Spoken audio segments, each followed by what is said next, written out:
Olá, amigos do programa Vale Soluções. Estamos começando o programa de hoje para falar de um assunto bem atual que chama-se nomofobia, que é o medo de você ficar desconectado em plena era digital. Estou recebendo o André Sanador, da Volkswagen do Brasil, que lançou um livro chamado Nomofobia 2.0, que fala justamente sobre esse receio e tudo que envolve essa evolução e esse tema. André, satisfação tê-lo aqui, seja bem-vindo. Alegria toda minha de estar aqui com você, Rogério, e com o seu público. O André é diretor de assuntos corporativos da Volkswagen do Brasil. Ele fala muito sobre essa questão do livro também, dessa relação da sociedade, das pessoas. E está no lugar certo, né? Porque a Volks é uma marca importante em todo o território nacional e mundial, não é, André? É verdade, uma marca conectada com os brasileiros, né? Historicamente sempre é uma marca que está no coração dos brasileiros e nesse momento, vivendo um momento muito especial, nós chamamos de nova Volkswagen, né? Se reconectando, trazendo novos produtos, novos lançamentos. Então, muitas novidades a Volkswagen está preparando aí para os próximos meses e anos aí para o consumidor brasileiro. Ainda no programa de hoje eu quero aproveitar e falar um pouquinho sobre isso, mas vamos voltar a essa questão aqui. Deixa eu mostrar a pessoa de casa o livro. O que te levou, eu sei que você é comunicador, né, formado, a desenvolver esse assunto? Rogério, eu com uma experiência aí nos últimos 20, 30 anos trabalhando em comunicação, percebi que nos últimos anos havia uma grande transformação em curso com a digitalização da comunicação. Eu decidi estudar. Eu fui fazer um mestrado em comunicação, quando eu tive a oportunidade de fazer uma pesquisa exatamente sobre a relação entre as novas tecnologias, as redes sociais e o comportamento das pessoas. E aí foi que eu me deparei com a nomofobia, essa questão que começa a ser estudada, começa a ser melhor pesquisada, que justamente as pessoas estão tão intensamente conectadas com seus aparelhos que quando não têm acesso à internet, quando não têm o Wi-Fi ou não podem acessar seus aparelhos, começam a ter desconforto, começam a ter ansiedade, e isso é um dos sintomas aí que a gente pesquisou e resultou no trabalho com esse livro, né? Você próprio passou por isso ou não? Olha, talvez não num grau tão extremo, mas certamente estou entre aqueles que o tempo todo está buscando o celular, o tempo todo está procurando uma conexão. E acho que é justamente isso, porque essas tecnologias e as redes sociais, elas são extremamente atraentes. Elas são fascinantes, na verdade. Você pode se relacionar, você pode postar, curtir. Eu tenho um filho estudando na Austrália. É um grande apoio poder ter a chance de fazer uma conexão, uma conversa tão facilmente por uma ligação de WhatsApp, por um Skype, enfim. Mas, por outro lado, e essa é a reflexão que o livro procura trazer, se nós não estamos, talvez, cometendo excessos, se nós não estamos exagerando no uso dos celulares, dos smartphones e nos desatentando um pouco das relações presenciais, das relações de afeto, das outras atividades que nós temos no nosso ambiente, né? E a sua opinião sobre isso, qual é? Eu acho que sim, que estamos passando um pouquinho do limite. Os smartphones estão completando uma década. Steve Jobs lançou o iPhone em 2007. Então, passados esses 10 anos, eu acho que é o momento de uma reflexão, de repensar um pouco se nós não deveríamos ter um pouco mais de conexões olhos nos olhos, de um pouco mais de atenção uns aos outros. Hoje é muito comum, em uma reunião de trabalho, você perceber alguém distraído, atravessando a rua, por vezes, né? Muitas vezes a pessoa leva o celular na hora de dormir para sua cama com a desculpa de que vai colocar para despertar, mas ela acaba dando uma olhadinha na rede social também, né? Então, talvez acho que seja um momento de um repensar e buscar o benefício que essas redes sociais e que as tecnologias nos trazem, que são enormes, mas com equilíbrio e com moderação. André, Umberto Eco, que é um escritor que eu respeito muito e acredito que você também, alguns anos atrás, ele falava sobre a mediocridade das redes sociais, que ela limitava as pessoas, né? Proporcionava uma pessoa ter o mínimo de informação a emitir uma opinião que muitas vezes não tinha nenhum tipo de consideração ou fundamentação, mas aquela opinião se propagava. Você acha que falta um cuidado, uma educação nesse sentido? De novo, é uma grande dualidade. Eu acho que as redes sociais, elas trouxeram um grande benefício, que é o empoderamento das pessoas. Hoje nós temos voz, nós podemos nos expressar, nós podemos fazer uma queixa contra uma empresa, nós podemos nos manifestar sobre uma questão pública, sobre uma questão de interesse social, mostrar qual é a banda favorita, mostrar quais são as nossas ideias e ideais. E isso é maravilhoso. As pessoas passaram a ter a oportunidade de se expressar. Por outro lado, a questão que o Humberto Eco colocou é que muitas vezes pessoas passam a emitir opiniões sobre algo que não estão necessariamente habilitadas a fazê-lo. E daí começa a ter um eco de informações não precisas, não corretas. E no seu extremo maior, a discussão que temos hoje em dia com as fake news, as notícias falsas, que são fortemente propagadas justamente pela facilidade das redes sociais, WhatsApp, por exemplo, e acaba, talvez, Rogério, levando a uma contradição. Talvez as redes sociais tenham como sua grande contribuição oferecer mais diversidade de informações, oferecer mais conhecimento. E, ao contrário, nós estamos vivendo um período de intolerância, onde as pessoas buscam reafirmar as opiniões que elas já tinham anteriormente. E esse é um potencial para as fake news, porque quando a pessoa recebe uma informação que valida, de certa forma, a sua ideia, ela se apressa em repercutir para que ela possa demonstrar que ela estava certa naquela sua visão, sem talvez o devido cuidado, se aquela informação, afinal, é precisa, de uma fonte confiável. Sem filtrar. Sem filtrar exatamente isso. Eu li no seu livro até um ponto interessante, você falava sobre uma mudança que você mesmo presenciou no início dos anos 90, com o advento da tecnologia que chegava no Brasil. E acho que era o começo, né, da internet, não era? Exatamente. É muito interessante essa sua lembrança, porque a internet, afinal, é muito recente. Pouco mais aí de 25 anos nos separam do início da internet, né?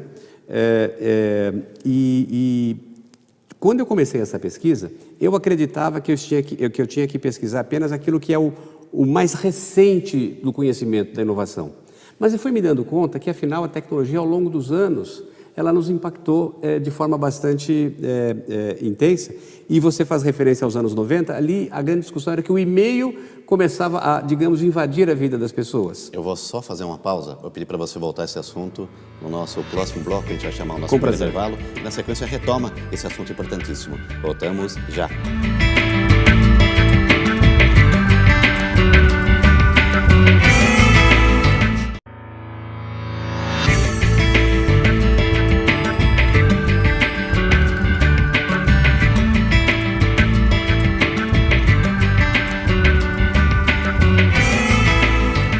Olá, amigos, estamos de volta para o segundo bloco do programa de hoje, do Vale Soluções, conversando com o André Senador, falando sobre o livro Nomofobia 2.0. O André estava falando sobre a chegada do e-mail nos anos 90 no Brasil. É verdade. Testemunha ocular da história. Não é o repórter Esso, mas é uma testemunha. É verdade. Eu me lembro quando a internet começava a surgir, e aquilo era uma grande novidade, e-mails, poder falar com outro país com grande facilidade, e já naquele momento se despertavam preocupações. Estudiosos do MIT, que eu cito no meu livro, naquela época, se preocupavam se o e-mail não estava invadindo a vida das pessoas, que ao invés de limitar o seu trabalho ao horário comercial, passavam a interagir com o e-mail à noite ou aos finais de semana. Hoje isso está potencializado numa escala muito maior com as redes sociais. Mas é interessante, né? Você viu recentemente que a França ela aprovou uma lei dizendo que você não pode receber e-mail nem WhatsApp com conteúdo profissional de trabalho após o término da jornada de trabalho, né? É verdade. Considerado hora extra, né? É verdade. Então, coisas ainda que estão discutíveis, né, André? É verdade. E justamente eu acho que isso é um bom exemplo que você nos traz, de que essa reflexão sobre o excesso com as tecnologias começa agora a ganhar força. E talvez a busca de um limite, talvez de um equilíbrio, seja o ponto principal que cada um de nós, ou as grandes instituições, devamos nos preocupar. Interessante quando eu li o seu livro, quando esse assunto que eu trouxe da questão dos anos 90, que foi um período de muita transformação, de transição. Mas mesmo assim você não tinha certeza para onde as coisas caminhariam. E você vislumbra isso, né? Ali mesmo você já questionava alguns pontos que hoje ainda são discutíveis, não é? É verdade. Talvez justamente essa capacidade das tecnologias evoluírem com tanta velocidade tragam essa reflexão. Eu mencionei aqui o MIT, o Centro de Pesquisas em Massachusetts, nos Estados Unidos, onde Michel Dertosos era justamente o pesquisador que trazia essa questão, essa preocupação com o e-mail na época, e ele escreveu um livro sobre isso naquela oportunidade, que ele chamou de Revolução Inacabada, porque ele percebia que algo estava em curso, mas que não havia sido concluído. Eu acho que nós podemos fazer um paralelo. Talvez hoje nós também estejamos vivendo uma transformação que não está completa, E talvez essa revolução tecnológica, essa revolução digital continue em curso e nós ainda não tenhamos chegado no final. E, mais uma vez, talvez o complemento que nós devamos fazer a isso é uma reflexão sobre o equilíbrio entre o uso das tecnologias e das relações pessoais. Caminhando nessa tua linha de raciocínio, eu vou te fazer uma pergunta. Quem vai vencer no final? A tecnologia ou o homem? Eu acho que vai ser uma grande aliança entre as duas partes. Eu acho que cada vez mais a tecnologia vai fazer parte da nossa vida. Em 2015, em Davos, no Fórum Econômico Mundial, o então CEO do Google fez uma projeção. Ele disse: a internet vai desaparecer. O que é que ele queria dizer com isso? Ele estava justamente fazendo uma provocação para mostrar que a internet ia fazer parte da nossa vida com tal intensidade que ia ser como a luz elétrica, que a gente não percebe a sua presença, né, a menos quando ela falta, né?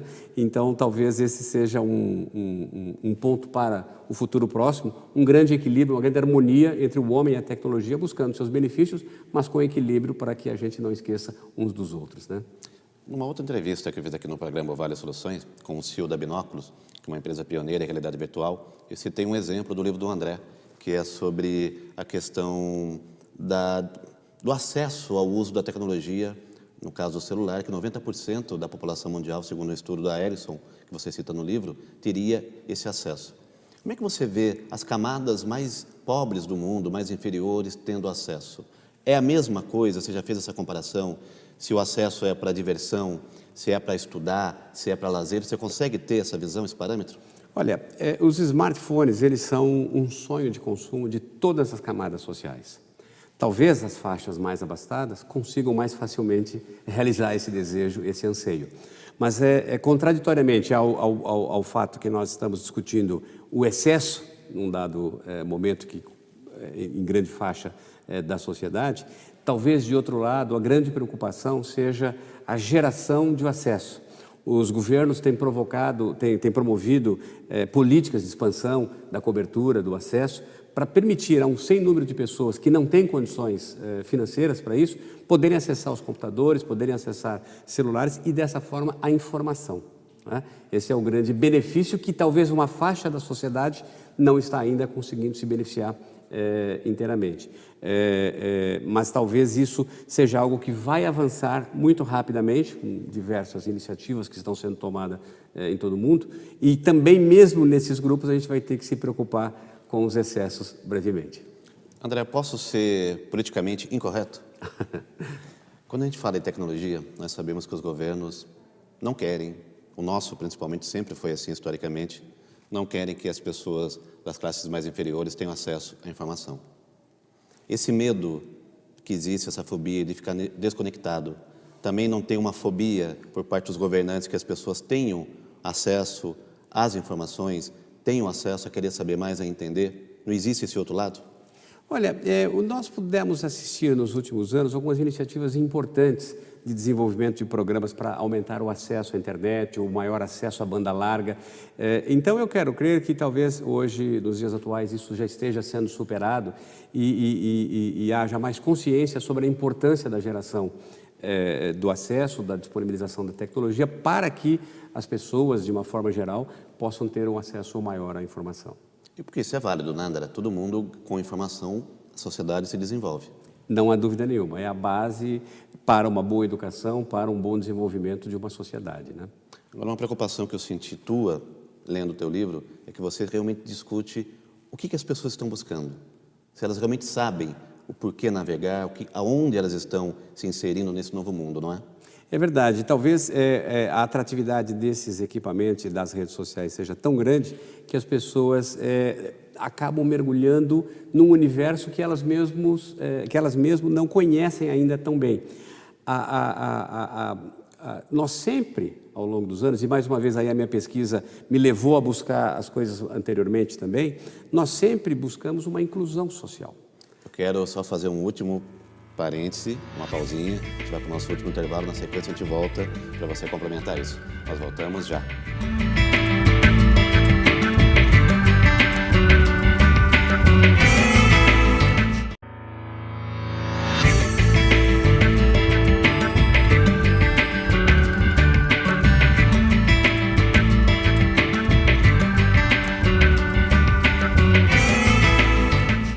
Retornamos para o bloco final do programa Vale Soluções de hoje, falando sobre o livro do André, senador da Volkswagen do Brasil, Nomofobia 2.0. O André estava falando sobre inclusão social, que é um tema que desperta também muitas fobias. É verdade. Nós, então, sempre quisemos fazer parte do grupo. Quando eu era criança, por exemplo, nós não tínhamos internet. E eu queria fazer parte do time de futebol da escola, da turma que ia fazer a festa, das brincadeiras, enfim. Talvez isso hoje, potencializado pelas redes sociais, amplia e extrapola o limite da escola, da vizinhança, e coloca num nível muito mais amplo. Então, as pessoas se sentem ainda muito mais expostas, mas ao mesmo tempo com muito mais desejo de participar.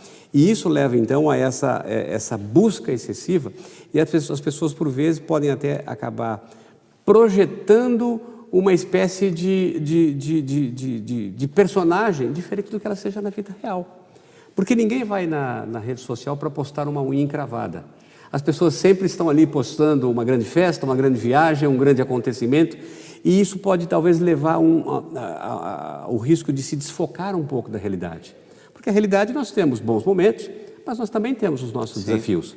Então é importante os mais jovens, especialmente, que já nascem nessa era digital, talvez terem necessariamente essa provocação para experiências ao ar livre, a experiência da prática de esporte, da relação de afeto, para que elas possam ter mais equilíbrio e mais sabedoria para conduzir e enfrentar os desafios que a vida naturalmente irá apresentar. Você falando sobre isso, sobre esse desejo gostoso da infância que a gente manifesta, como no teu caso, de fazer parte do time de futebol, eu me lembrei de um livro do Paul McCartney, que foi escrito logo após a morte da Linda, a esposa dele, onde ele fala, um livro de poemas, foi publicado em 2001, chama Blackbird Sing, leva o nome de uma música dos Beatles, de 68, que está no álbum branco, com a música do Paul, que na verdade fazia alusão a todo aquele movimento que acontecia de revolução. No caso, ele usou o pássaro negro para representar a luta das mulheres por igualdade na França, nos Estados Unidos, enfim.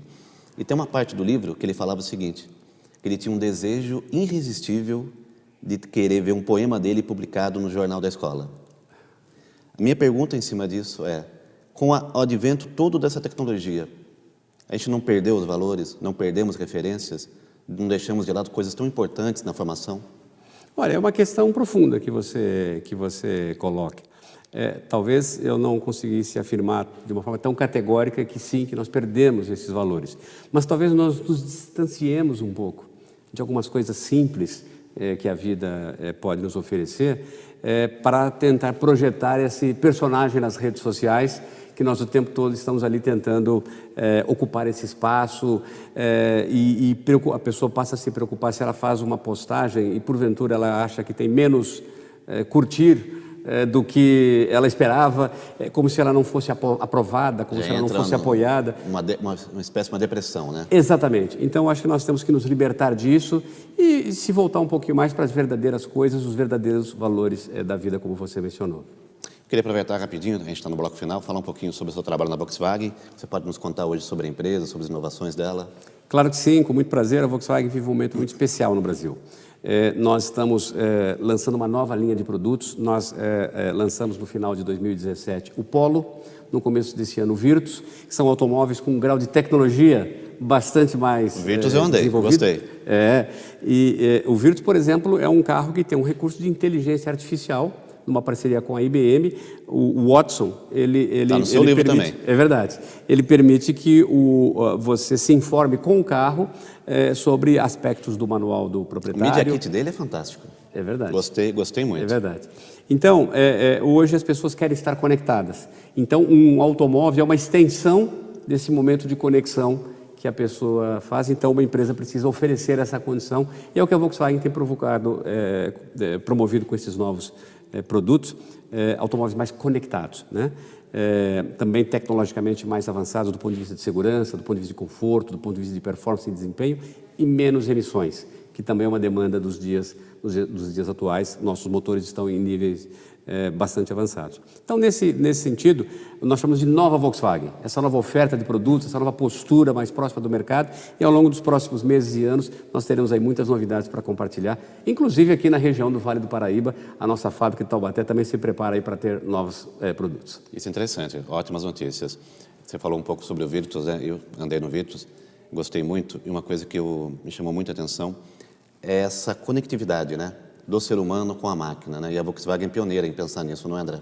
É verdade, essa parceria com a IBM e outras soluções, outras iniciativas que temos tomado nessa direção, tem nos colocado a chance de avançar bastante nesse caminho. A Volkswagen, tradicionalmente, é desenvolvedora de tecnologias. Ela é pioneira em diversos campos de tecnologia automotiva, mas particularmente agora, em termos da digitalização, é um campo que a gente tem pesquisado bastante, a conectividade, para poder atender esse anseio do consumidor. André, retornando um pouquinho ao livro, as pessoas que têm interesse, que gostaram, querem conhecer ou adquirir o livro, onde elas podem fazer isso? Esse livro é uma parceria com a ABERGE, que é a Associação Brasileira de Comunicação Empresarial, e a ABERGE comercializa esse livro através do seu próprio site, www.aberge.com.br, e aqueles que estiverem interessados, por favor, fazerem o acesso e poderem adquirir o seu livro. Você pensa no projeto futuro ou vai parar por aqui? Não, eu penso em projetos futuros, esse campo me desperta bastante interesse e atenção e acho que tem algo aí, como um profissional de comunicação, que eu preciso pesquisar ainda mais profundamente e continuar acompanhando esses desenvolvimentos. Eu recomendo, eu li, eu estive lá no lançamento do livro do André. Eu acho que vale muito a pena a gente entender um pouco, e vindo de um profissional como ele, que está dentro de uma das maiores empresas do mundo, vale muito mais a pena porque tem a prática e o conhecimento. Para mim foi muito útil para refletir sobre muitos pontos da vida. E a última pergunta que eu vou te fazer é o seguinte, André. Quando o ser humano ficar sem conexão, o que ele vai fazer da vida? Essa é uma boa pergunta, E talvez ele possa estar descobrindo uma volta à sua essência, às suas origens, né? E poder refletir um pouco sobre as verdadeiras questões da vida. Pode acontecer, né? É verdade. Recentemente nós ficamos sem combustível, não é? É verdade, uma boa comparação, uma boa analogia. E a gente viu como a gente foi fragilizado por essa condição. Sim, né? e como afetou da onde a gente menos esperava, não é? É verdade, é verdade, é verdade. Bom, gente, eu quero agradecer a companhia de vocês hoje. O André Senador que esteve conosco aqui. André, satisfação tê-lo aqui. Toda minha, uma alegria. Foi um enorme alegria. prazer. O convite vai sempre ser refeito, porque eu acho que é um assunto que vale a pena. A gente vai tentar também aqui conduzir algumas palestras do André na casa, que eu acho que vale muito a pena. Muito obrigado. Vai ser uma alegria. Muito obrigado pela sua atenção. Nós ficamos por aqui com o programa Vale Soluções. Seremos de volta no nosso próximo encontro. Até lá.